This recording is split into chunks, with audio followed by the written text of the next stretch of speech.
much. Remember, just pass the tip jar to your left and no coins. Happy Tuesday, everyone. So it's day 7 of the government shutdown. True, even the congressional barber shop has been closed for a week, which, judging by our latest photo, is not good news for Rashida Tlaib. Yeah, Harry. Illinois Governor J.B. Pritzker said Trump officials want to create a war zone in Chicago to send in more troops. True, the only time J.B. wants to see ice is if it's followed by cream. AOC called on her supporters to laugh at MAGA men and their insecure masculinity. Then she pointed to her example of someone secure in their manhood. Wow. Former New York Governor Andrew Cuomo appeared on The View yesterday. It's the first time he's been surrounded by women he didn't want to grope. That might be the solution. According to the FBI, Biden Special Prosecutor Jack Smith actually spied on sitting Republican senators. Yeah. So I guess that makes 2 cameras in Lindsey Graham's toilet.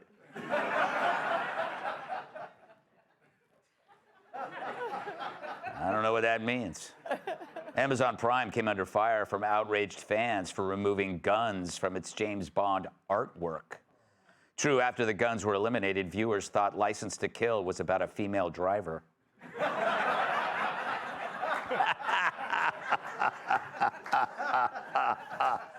When Jake Tapper texted President Trump and asked him what happens if Hamas insists on staying in power, Trump responded, "Complete obliteration," which is what Kamala said when Jake asked her what she was doing Friday night.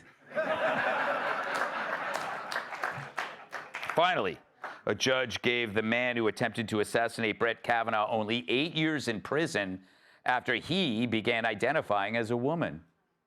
"You don't say," said the Menendez sisters. All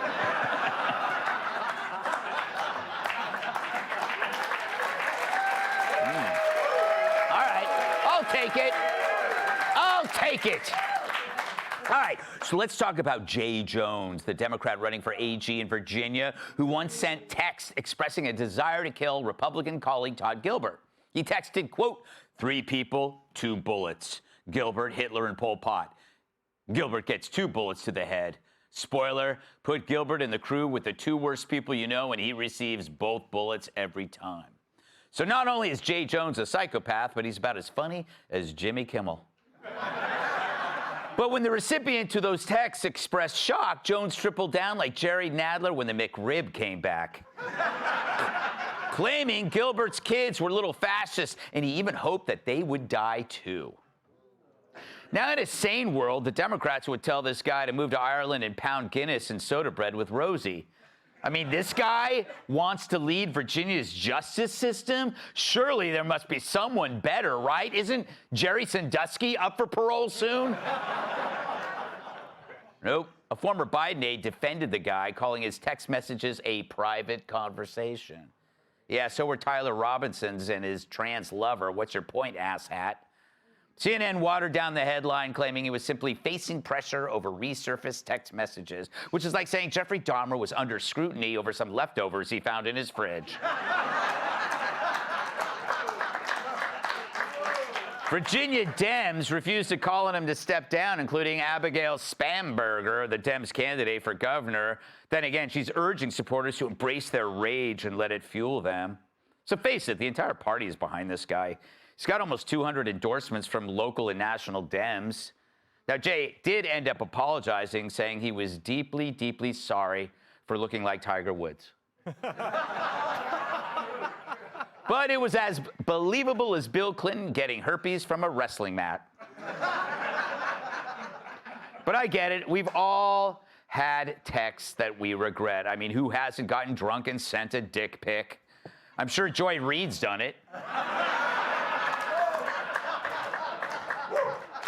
But if you read his text, there was no remorse, for he was violent signaling, which has replaced virtue signaling among the left.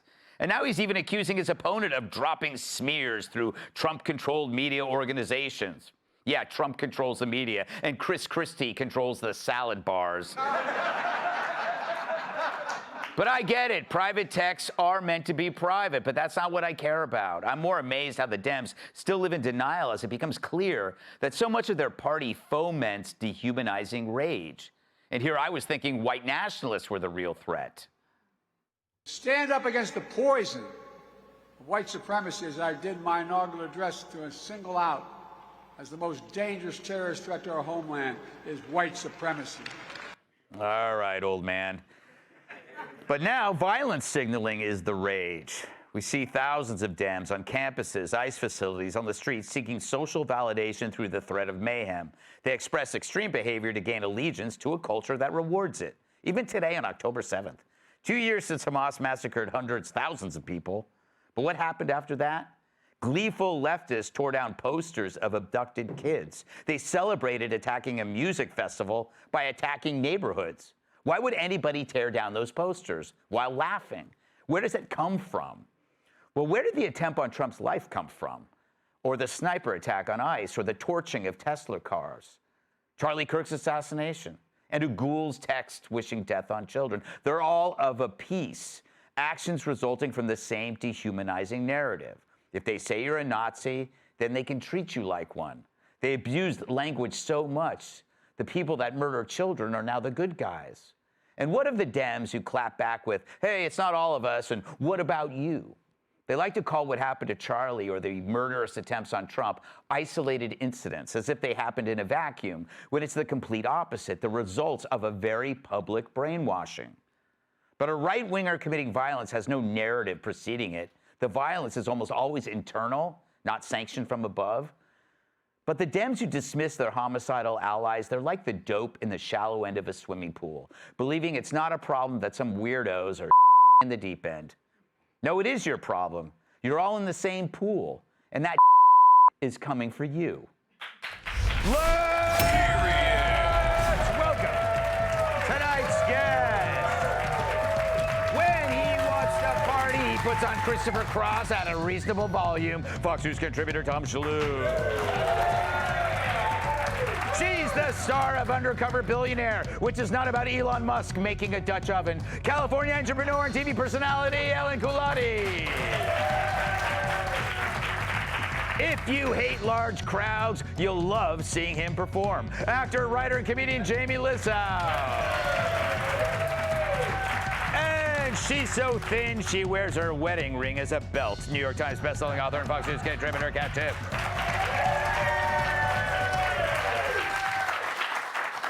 Tom, I want to compliment you. You are a rarity among white supremacists in that you're a nonviolent one. Wow, they didn't like that at all.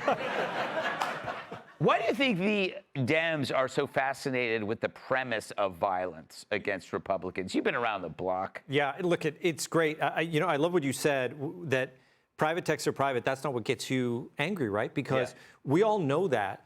And the more telling thing is that Democrats now are they're silent. And you know why? Because it's late in the game, because the election is only in a few weeks. If this were the spring, every Democrat would say he has to step down.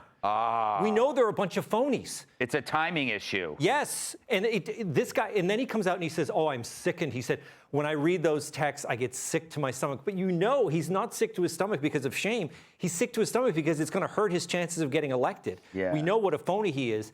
And it's not going to work for Democrats because this guy wants to go into law enforcement. But we all know Democrats, they don't want to enforce the law. Mm-hmm. If a Republican got caught doing this, he could actually take a very Trumpian kind of approach. He could have said, yeah, so what? I talk tough. I talk like a gangster because I put gangsters in jail. Yeah. But, that would work. He's like, I want to be the law enforcement, officer of this state. And so if you're a criminal, I'm going to put your head in a vice and I'm going to twist it. Now, do I really mean I'm going to put your head in a vice? No, but I'm going to put you in jail. Elect me. And it would work. But it doesn't work for this guy because we know he doesn't want to put the criminals in jail. Interesting point, Shalhoub. I kind of zoned out there, but it's okay. Thank you. Thank you. They're applauding me, not you, Tom. Elaine, welcome to the show. I saw you on Adam Carolla, and I said, that lady would be good on this show. Oh, wow. Yeah, I So love don't Adam. screw it up. God, try not to. Yeah, yes. So why hasn't this guy pulled out? Have you been following this story? I have been following it. I mean, I just think that it's unbelievably irresponsible that they don't ask him to step down. Yeah. I mean, and by the way, if it's 2 bullets to 1, it's going to be called suicide anyway. I don't think the whole thing is just a shadow ban him. Shadow ban? Shadow ban him. Yeah. And also, Republican murder. He's obsessing about Republican murder. Has he fantasized about other Republicans being murdered? Yeah. Well, he did. There was some story about him saying that maybe more cops should be killed because then that would get them to do their job better or something like that. So this is clearly something he likes to think about. I think he's trying to be street. Oh, maybe. You know what I mean? Like, didn't he call her when she told him to leave? He called the girl. yeah, I think he did. Yeah, I mean, imagine you don't just send text messages and then you double down and you call and instead of saying sorry that wasn't for you. Yeah. You call and you say maybe it is for you after all. Maybe we should chat. Where are you on this? Yes. You know, Jamie, this must remind you of the texts you get from your children. Yep. Mm-hmm.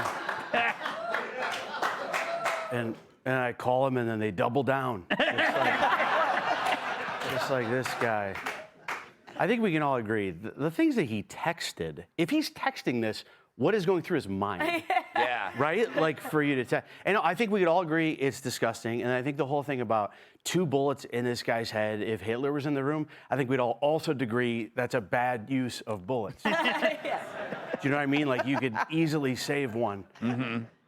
For Hitler. I don't want people. I don't want people. By the way, I learned a ton from your monologue. I learned a ton. I learned you could say dick pic on TV. Yep.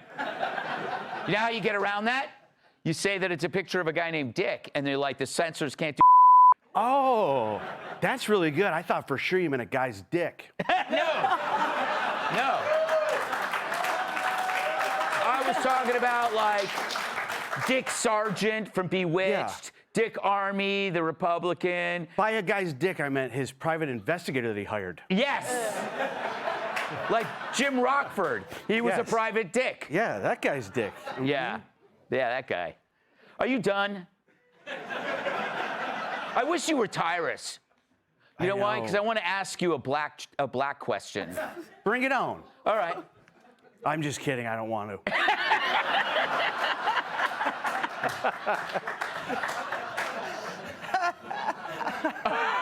I almost went there. So, Kat, you're from Detroit, so you're almost black.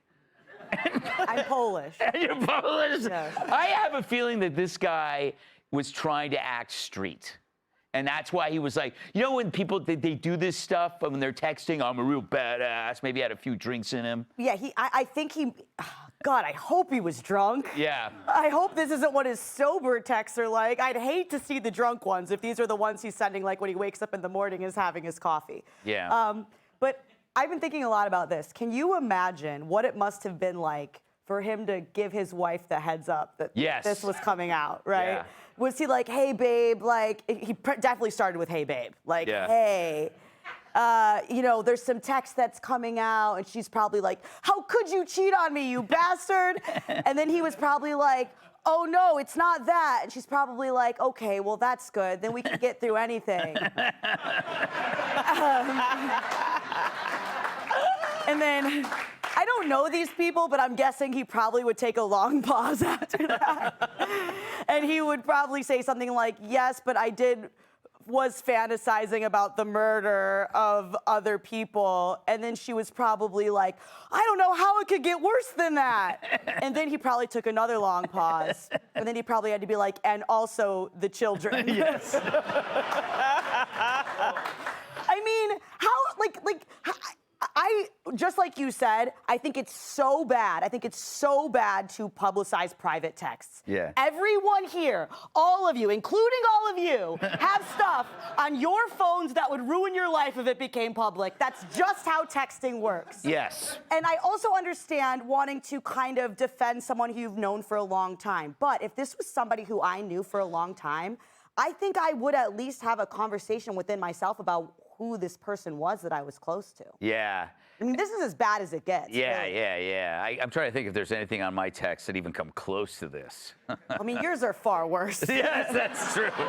They're not even, my texts aren't even close to this. Way worse. Way beyond. Oh, yeah. Hey, Sean Hannity here. Hey, click here to subscribe to Fox News YouTube page and catch our hottest interviews and most compelling analysis. You will not get it anywhere else.